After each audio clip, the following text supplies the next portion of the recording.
तो आगे बढ़ते हैं और हम लोग देखते हैं मोनोसेकेराइड के बारे में। तो मोनोसेकेराइड क्या होता है? मोनोसेकेराइड ऐसा कार्बोहाइड्रेट जिसमें ग्लूकोज के एक अणु उपस्थित हो, जिसका सामान्य सूत्र CH2O का ट्वाइस हो, मोनोसेकेराइड कहलाता है। उदाहरण है इसका ग्लूकोज और फ्रक्टोज।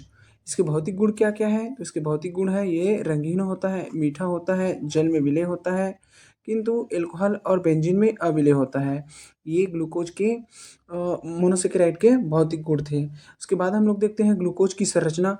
तो ग्लूकोज की संरचना, ग्लूकोज की यहाँ पर दो प्रकार की संरचना बताया गया है, जिसमें से पहली जो संरचना है वो है ग्लूकोज की खुली संरचना। ग्लूकोज की खुली संरचना, इसको विवरित संरचना भी कहते हैं। विवरित का मतलब होता है खुला और समृद्ध का मतलब होता है बंद।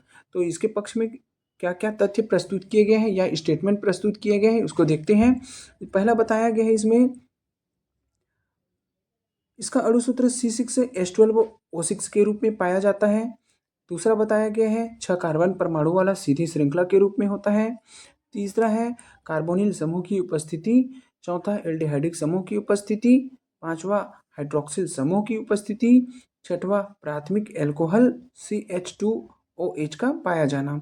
और सातवां है D और L विन्यास। तो देखते हैं इसमें, इसकी संरचना में कार्बोहाइड्रेट ग्लूकोज की संरचना में इसके पक्ष में प्रस्तुत किए गए प्रमाण इसके सूत्र को बताता है या नहीं। तो इसमें बताया गया है सबसे पहले ग्लूकोज का अणुसूत्र। ग्लूकोज का अणुसूत्र C6H12O6। तो जैसे इसमें कार्बन की संख्या 6 बताया गया है, कार्बन की संख्या 6, हाइड्रोजन की संख्या 12 और ऑक्सीजन की संख्या 6। तो आप इस सूत्र से आप गिन करके पता लगा सकते हो कि इसमें 6 कार्बन, 12 हाइड्रोजन और 6 ऑक्सीजन उपस्थित है या नहीं। उसके बाद दूसरा पॉइंट कहता है 6 कार्बन परमाणु वाला सीधी श्रृंखला।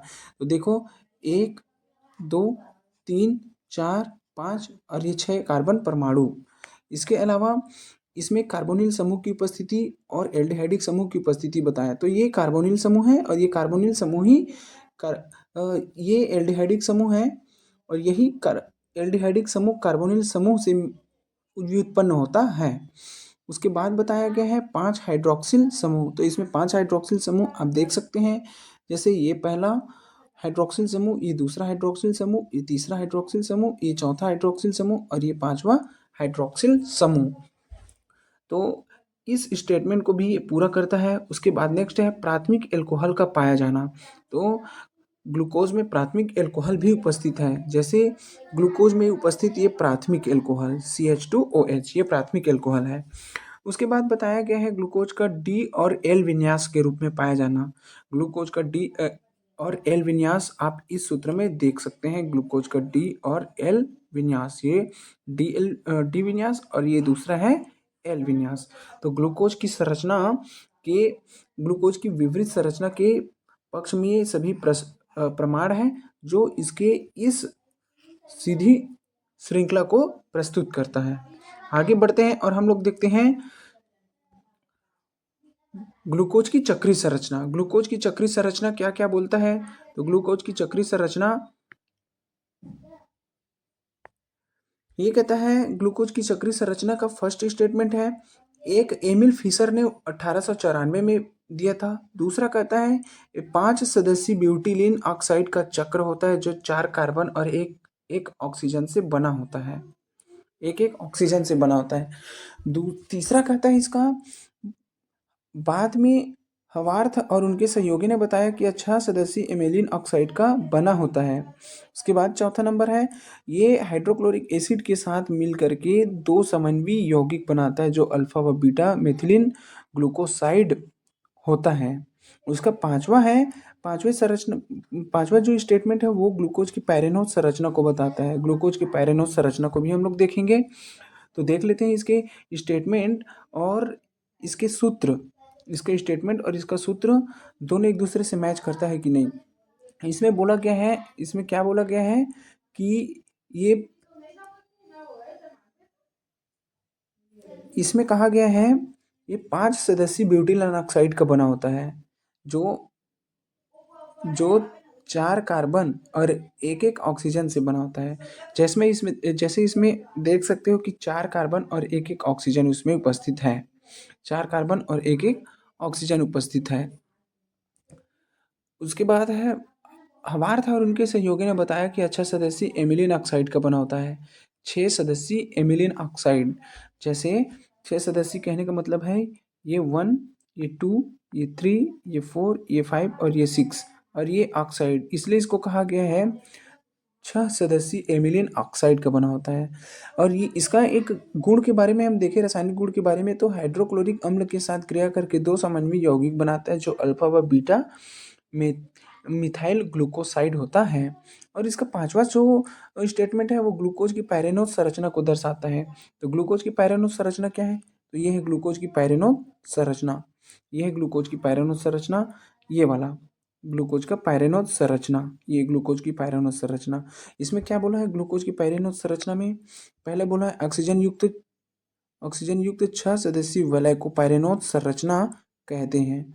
ऑक्सीजन युक्त 6 सदस्यीय वलय को पायरेनोज संरचना कहते हैं। जैसे ये 6 सदस्यीय वलय श्रृंखला, मतलब ये पहला कार्बन, ये दूसरा कार्बन, ये तीसरा कार्बन, ये चौथे कार्बन, ये 5वां कार्बन और यहाँ पर उपस्थित 6वां कार्बन, ये 6 सदस्यीय एक रिंग के रूप में पाया जाता है, वलय के रूप में पाया जाता है।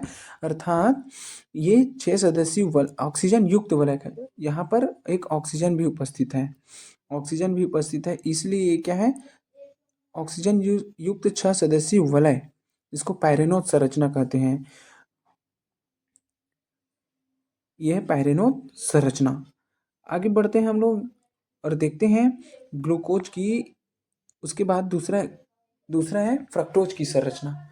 फ्रक्टोज की संरचना, फ्रक्टोज को फल शर्करा भी कहा जाता है।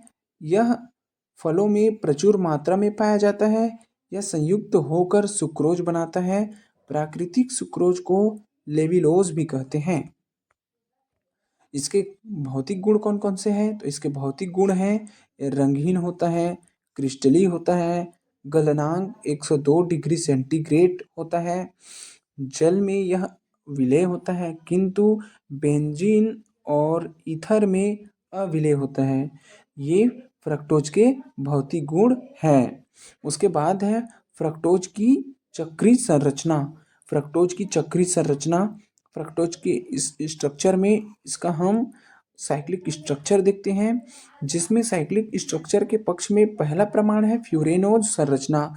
तो फ्यूरेनोज संरचना क्या है? ग्लूकोज के समान यह भी 2 चक्रीय रूपों अल्फा व बीटा में पाया जाता है, जो कि C5 कार्बन 5वें नंबर के कार्बन के हाइड्रोक्सिल समूह का कार्बोनिल समूह पर योग से प्राप्त होता है। इस प्रकार एक 5 सदस्यीय वलय बनता है, जो फ्यूरेनोज यौगिक से समानता के आधार पर फ्यूरेनोज कहा जाता है। इसमें कहा गया है 5वें नंबर के कार्बन के हाइड्रोक्सिल का कार्बोनिल समूह पर योग, मतलब जो 5वें नंबर का, यहाँ पर ये जो 5वें नंबर का कार्बन है, इसमें क्या पाया जाता है? हाइड्रोक्सिल समूह। इस हाइड्रोक्सिल समूह के स्थान पर हम क्या जोड़ देते हैं? कार्बोनिल समूह। तो ये बन जाता है फ्यूरेनोज। क्या बन जाता है? फ्यूरेनोज। तो ये स्ट्रक्चर बताता है फ्रक्टोज की फ्यूरेनोज संरचना को। ये जो चित्र है इसके माध्यम से आप देख सकते हैं कि फ्रक्टोज का फ्यूरेनोज संरचना किस प्रकार होता है। आगे है फ्रक्टोज का पायरेनोज संरचना। आगे फ्रक्टोज का पायरेनोज संरचना, ये क्या कहता है? फ्रक्टोज की पायरेनोज संरचना C6 के हाइड्रोक्सिल का कार्बोनिल समूह पर योग से प्राप्त होता है। इस प्रकार एक 6 सदस्यीय वलय बनता है, जो पायरेन यौगिक से समानता के आधार पर पायरेनोज कहा जाता है। फ्रक्टोज की हावर्थ संरचनाओं एनोमरों की चक्रीय संरचना को इस प्रकार प्रदर्शित किया जाता है। तो यहाँ पर एक दूसरे से यदि हम कंपेयर करें तो यहाँ पर हमें क्या पता चलता है कि फ्रक्टोज की फ्यूरेनोज संरचना और फ्रक्टोज की पायरेनोज संरचना में, फ्यूरेनोज संरचना में कार्बन 5 के हाइड्रोक्सिल समूह का विस्थापन होता है।